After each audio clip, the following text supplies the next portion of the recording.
ರಾಜನ 7 ದಿವಸದಲ್ಲಿ ಸಾವು. ರಾಜ ಅದಕ್ಕಾಗಿ ರಾಜವನ್ನು ತ್ಯಾಗ ಮಾಡ್ದ. ರಾಜ ಗಂಗಾ ನದಿಯಲ್ಲಿ ತಪಸ್ಸನ್ನು ಮಾಡ್ತಿದ್ದಾನೆ ರಾಜ ಪರೀಕ್ಷಿತ್ ಮಹಾರಾಜ್. ಆಗ ಎಲ್ಲ ಜನ ಸಾಧು ಸಂತರು ಪಂಡಿತರನ್ನು ನೋಡ್ಬರ್ತಾರೆ. ಆಗ ನೋಡಿದ್ರೆ ಏಕಾಂತವಾಗಿ ತುಂಬಿಡ್ತಾನೆ ರಾಜ. ಏನಂತ ಈ ದೇವನ ಹೋಗಲಿ ಬೇಡ. ಆಗ ಕೊನೆಗೆ 6 ದಿವಸ ಮುಗಿರ್ತದೆ. 6 ದಿವಸದ ಎಲ್ಲ ಸಾಧು ಸಂತರು ಋಷಿಮುನಿಗಳೆಲ್ಲರೂ ದೇವತೆಗಳೆಲ್ಲ ದೇವಿ ಭಕ್ತರೆಲ್ಲರೂ ಋಷಿಮುನಿಗೆ ಕೈ ತೋರಿಸ್ತಾರೆ. ಅನ್ನೋದನ್ನ ನಿನ್ನ ಶಾಪವನ್ನು ಹೋಗಲಿ ಶಾಪ ಮುಕ್ತವಾಗಿ. ಆ ಪರೀಕ್ಷಿತ್ ಮಹಾರಾಜ ಹೇಳ್ತಾರೆ, ನನ್ನ ಶಾಪ ಮುಕ್ತ ಆಗೋದು ಬೇಡ, ಯಾಕಂದ್ರೆ ನಾನು ತಪ್ಪು ಮಾಡಿದ್ದೇನೆ, ನನ್ನ ಶಿಕ್ಷೆ ಆಗಬೇಕು. ಇದು ಆಧ್ಯಾತ್ಮಿಕ ಚಿಂತನೆ. ಆಗ ರಾಜ ಪರೀಕ್ಷಿತ್ ಮಹಾರಾಜರು ಏನ್ ಮಾಡ್ತಾರೆ, ತಪಸ್ಸು ಕುಂತಾಗ 7ನೇ ದಿವಸಕ್ಕೆ ವ್ಯಾಸನ ಮಗ ಅವನೊಬ್ಬ ದೊಡ್ಡ ಸುಖದೇವ ಹೇಳ್ತಾನೆ, ನಿನ್ನ ಪಾಪವನ್ನು ಪರಿಹಾರ ಆಗಬೇಕಾದ್ರೆ ಕೇವಲ 1ನೇ ದಿವಸ ಇದೆ.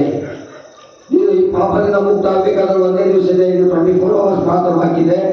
ಆ ಸಮಯದಲ್ಲಿ ಏನು ಮಾಡೋದು, ನೀನು ನಮ್ಮ ತಂದೆ ವ್ಯಾಸರು ಹೇಳಿದಂಥ ಭಾಗವತ್ ಪುರಾಣದಲ್ಲೇನು ಶ್ರೀಕೃಷ್ಣನ ಜೀವನದ ಚರಿತ್ರೆಯನ್ನ, ಶ್ರೀಕೃಷ್ಣನ ಲೀಲೆಗಳನ್ನ, ಶ್ರೀಕೃಷ್ಣನ ಪವಾಡಗಳನ್ನ ಏನು ಮಾಡುವ ಅಂದರೆ ಹಗಲು ರಾತ್ರಿ 24x7 24 ಗಂಟೆಗಳ ಕಾಲ ಏನು ಮಾಡುವ ಅಂದರೆ ಭಗವತ್ ಪುರಾಣವನ್ನ, ಭಗವಾನ್ ನಾಮಸ್ಮರಣೆಯನ್ನ ಕೇಳಿದಾಗ ಮಾತ್ರ ನಿನ್ನ ಪಾಪವನ್ನು ಪರಿಹಾರ ಆಗಲು ಸಾಧ್ಯ ಆಗ್ತಾರೆ.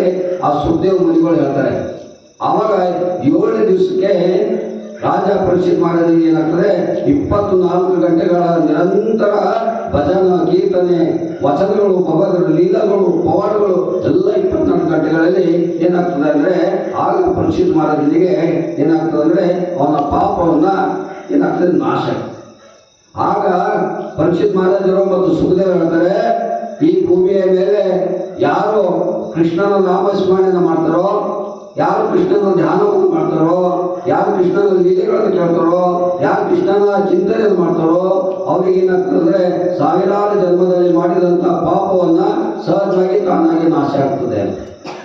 ಹೀಗಾಗಿ ಈ ಪರಮಾತ್ಮನ ವಾಣಿಗಳು, ಪರಮಾತ್ಮನ ಲೀಲೆಗಳು ಕೇಳೋದ್ರಿಂದ ನಮ್ಮ ಎಲ್ಲ ಹಿಂದಿನ ಮಾಡಿದಂಥ ಕರ್ಮಗಳು ಶುದ್ಧ ಆಗಿ ಏನ್ ಮಾಡ್ತೀವಿ ಅಂದ್ರೆ ಆಧ್ಯಾತ್ಮಿಕದಲ್ಲಿ ಪಾಪ ಅಂದ್ರೆ ಏನು, ಪಾಪ ಹೋಗ್ತದೆ ಅಂದ್ರೆ ನಮ್ಮ ಅಜ್ಞಾನ ಹೋಗ್ತದೆ ಅಂತ, ಪುಣ್ಯ ಅಂದ್ರೆ ನಮ್ಮ ಜ್ಞಾನ ಬರ್ತದೆ ಅಂತ. ಅದಕ್ಕೆ ಬಸವಣ್ಣ ಹೇಳಿದ್ರು, ಜ್ಞಾನದ ಬಲದಿಂದ ಅಜ್ಞಾನದ ಕೇಳು ನೋಡಯ್ಯ ಅಂತ ಆಮೇಲೆ ನಮ್ಮಲ್ಲಿ ನೋಡ್ತಾ ಅಜ್ಞಾನವನ್ನು ಹೋಗಿ ಜ್ಞಾನದ ಕಡೆ ಬರಲಿಕ್ಕೆ ಸಾಧ್ಯ ಆಗ್ತದೆ.